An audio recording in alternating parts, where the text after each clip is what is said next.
Good morning, Manny. How are you doing today? Good, thanks. Good morning. Yeah, nice. Um, Feeling, this is the obviously the performance appraisal interview. yeah, I'm Um, feeling a little bit nervous at the moment. that's Yeah, totally understandable, but there's really nothing to be nervous about. So once again, we're going to discuss your performance since the last review, which was 1 year ago. As always, I like this interview to be more of a collaborative process rather than me telling you what to do and how things are done around here. So I'd like us together to come up with solutions to some of the problems that we've encountered over the last few years, and then we'll then come up with some ideas about how we can come up with a progression plan for yourself within our organisation. yeah, sounds great. I'm happy and looking forward to what we can do to fix our mishaps so that I can improve and continue on in the long run. Yeah, definitely. Let's get to it. Yeah, that's great. Yeah. So just before we get started into the nitty gritty of things, if at any time you're feeling you're becoming a little bit overwhelmed, either emotionally or mentally, please let me know, and then we can just have a short break so you can grab a coffee, get some fresh air, and regather yourself, and then we'll get started again. Yeah, sounds great. Happy for that. Okay, great. So let's get into just some of the details. Sure. Obviously, we know that you have KPIs or key performance indicators that we ask you to meet throughout the last year. So I'd just like to now take you through some of the statistics we have. Yeah. So since the last review, the company's wage costs reached 25% of total sales due to busy and slow periods. The labour turnover was 20% of total staff, which was a really great performance, which was 20% less than the comparative last period. So that's really good in terms of training costs and times, and it's a positive reflection of the job that you're doing with the staff around you that we aren't having a large amount of turnover. So the feedback that we received from numerous customers also indicated that the wait staff were really performing to a high standard. So just now that we're talking about KPIs, so we're obviously very happy with the performance you had in reference to those KPIs. We'd just like to go over a specific event and the way that you dealt with it. So my office received a complaint on the 25th of September that we had a customer who was upset about waiting too long for his meal. So do you remember that event just firstly? Yes. If I remember correctly, it was a very busy night. Yeah. There were several sporting events going on in Sydney.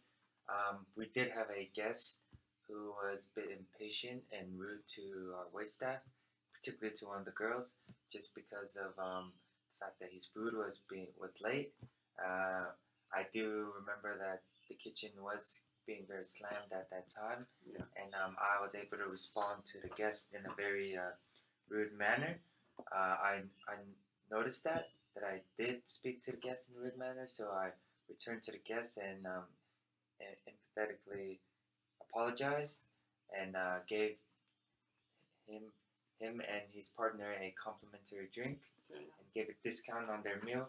Of course, with the manager's approval, because after I noticed what I did was in a negative way, I spoke to the manager, apologized to the guest, gave them a complimentary drink, gave them a discount on their meal.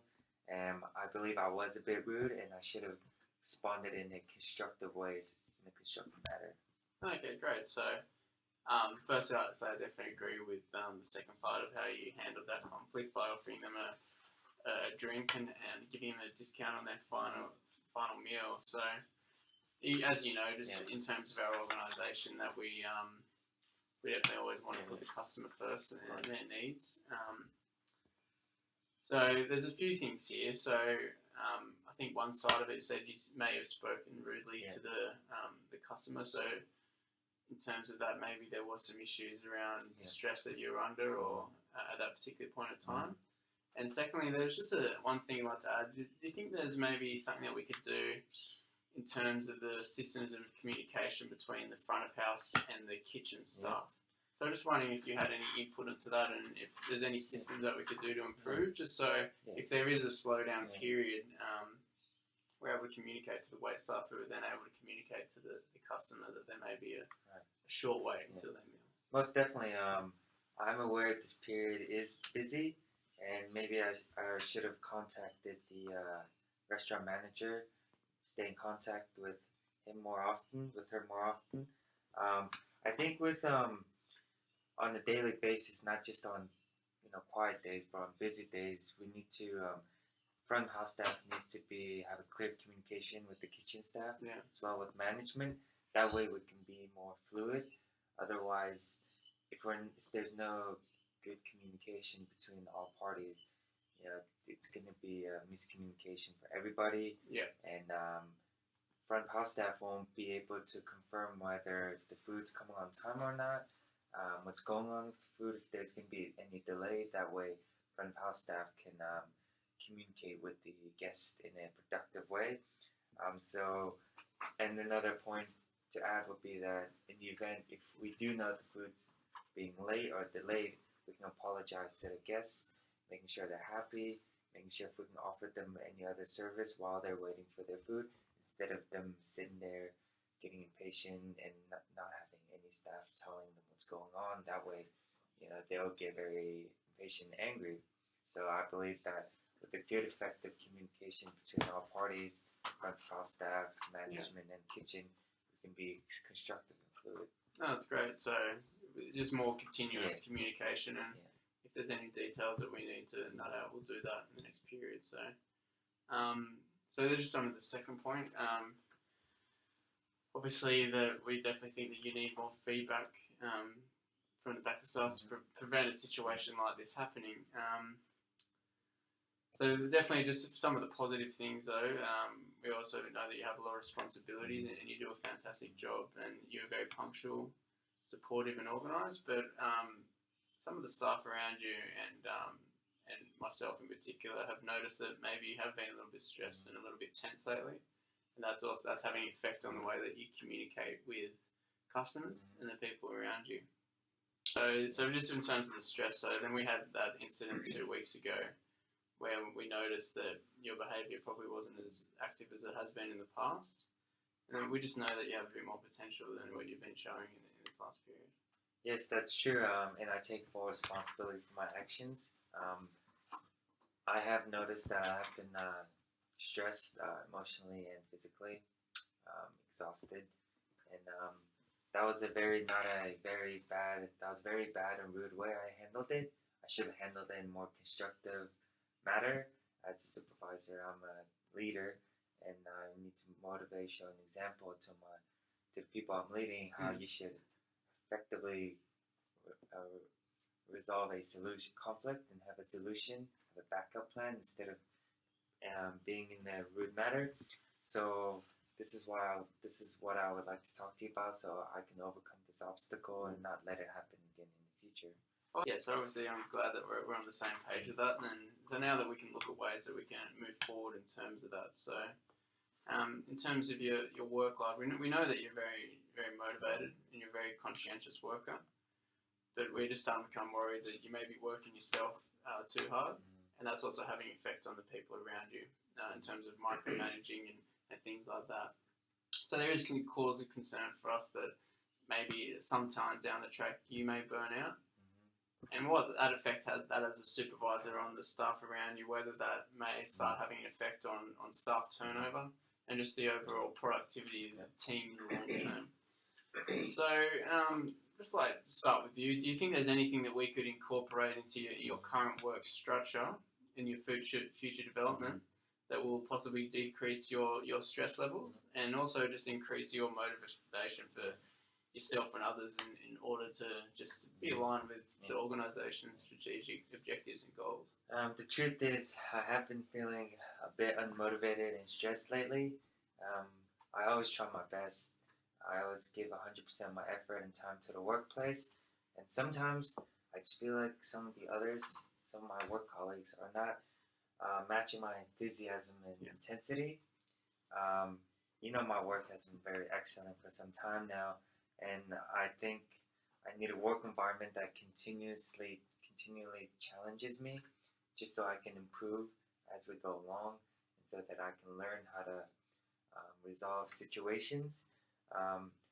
But I just at the same time, because I'm feeling really tired and exhausted, I've noticed I'm being very impatient and very angry at certain points during service, such as dinner service or lunch service, when the stress level builds up, and you know how the stress level builds up. Yeah, most I've noticed making me very antsy, impatient, and yeah, I just want to clarify with you so that it doesn't continue on from me, so that I can overcome this obstacle. Yeah, and great. Work together. So let's just look at this systematically first. So obviously our goal as a team is to create a fine dining experience with quality food and great staff. We always want our customer to feel as comfortable as they would in their own lounge room. So to achieve this, we really have to focus on providing our customers with the most positive dining experience.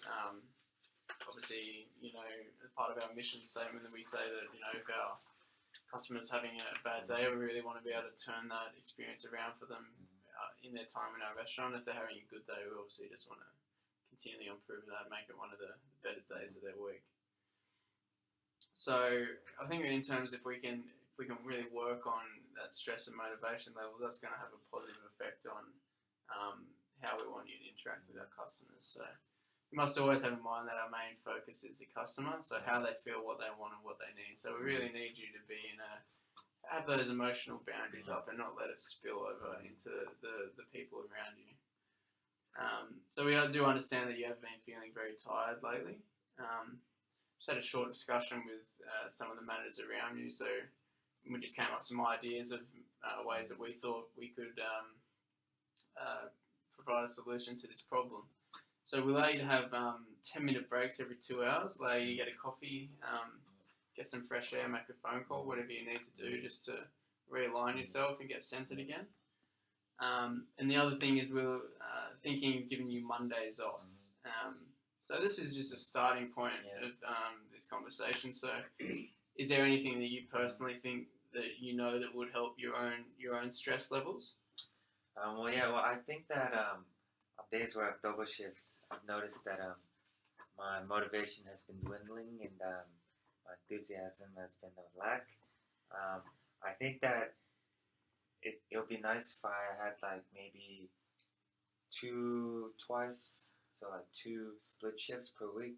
So instead of doing a double shift such as lunch and dinner service in a row, it would be awesome if I could just do dinner service or lunch service. That way it's half a day. If it's dinner service, I can be more rested and ready to go to work. If it's a lunch service, it's early in the morning, so I wake up early, fresh, get to work hard, and then just finish work and go home, have a rest, or catch up with friends or family, just have a downtime to myself. So I think that would be an interesting addition to the solutions.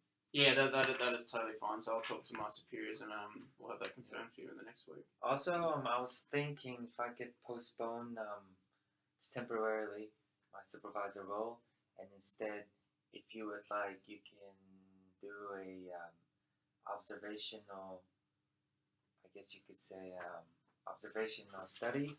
Yep. Whereas instead of me leading at the moment, I just go back to step one, where I started from, work along with my colleagues, find that motivation that I first had when I started my shift, and I started working here. So that way, you can come back to me and give me feedback on how well I'm doing, so that I can improve. Yeah, so what you're trying to say to me is you'd like just an observational role, so just give some time to focus on yourself and get back to basics and improve on yourself? Yes, correct. This way I think I can improve as a supervisor and continually motivate my colleagues, as well as improving all of our skills. So as a here now, so how would you feel about maybe working side by side with one of our more experienced managers? This way you can learn and improve. And then this manager will be all in a coaching role, so I think we had to coach you on a variety of skills and tips. Yeah, that would be great, because I feel like working side by side with the manager, they've already got the experience, the knowledge, and the tips, so I feel like I can learn new skills at the same time improve my current skills, because they're very well versed in this industry, so I believe it'll be very effective. Okay, so that's great. So the last thing now is just we have pigeonholed you as an employee that might be able to move up into upper management.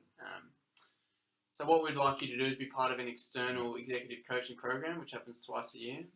You'll be working and training with an executive on matters such as communication, delegation, problem solving, crisis management, and conflict resolution. This is for your ongoing leadership progression. So what do you think about this? I'm actually happy and sounds great, and I think it's a perfect opportunity because working side by side with an executive who got to that level of position due to their hard work, their commitment, and their experience in the industry, I feel like that I will gain new insights, gain new skills, at the same time improve myself, such as delegating tasks, conflict resolution. So I think it's a great idea. Yeah, great. So now that's all in place. The final thing I'd just like to cover is just some of the changes of the feedback system we're going to incorporate. So this is obviously the feedback that we'll be using, where you'll be able to just have a look at how some of your behaviours are working around you. So, so what we're going to do is implement a questionnaire that customers are able to complete at the end of their meal. You're going to be personally responsible for helping new employees in the first month. So this will definitely improve your leader, and then also we're getting feedback just from the colleagues around you and myself. So is that okay? Yeah, that's great. Variety of feedbacks, me coaching and leading new staff. I feel like it'll be a great addition to my current roles. Right. Yeah, I'm really happy to hear that. So, so we're going to make this a monthly feedback session, just so that rather than the yearly one, which we think is too long. So we're just hoping this will keep you on track in terms of your motivation. And if there's anything that we need to change, we'll be able to get on top of that straight away. Yeah. So just for now, you have to stay motivated and never forgetting that the customer's always right, and that is the reason why we're here. Yeah, I have to thank you, really. This feedback coaching is really going to help me, and I feel like I'm going to overcome any obstacles. I feel like I'll learn and improve as a person and as a leader. And I just want to say thank you. You've been very motivating to me, and I really appreciate this. It's really great. So thank you very much for turning up, and I'll see you in 1 month. Thank you very much. See you soon. See ya.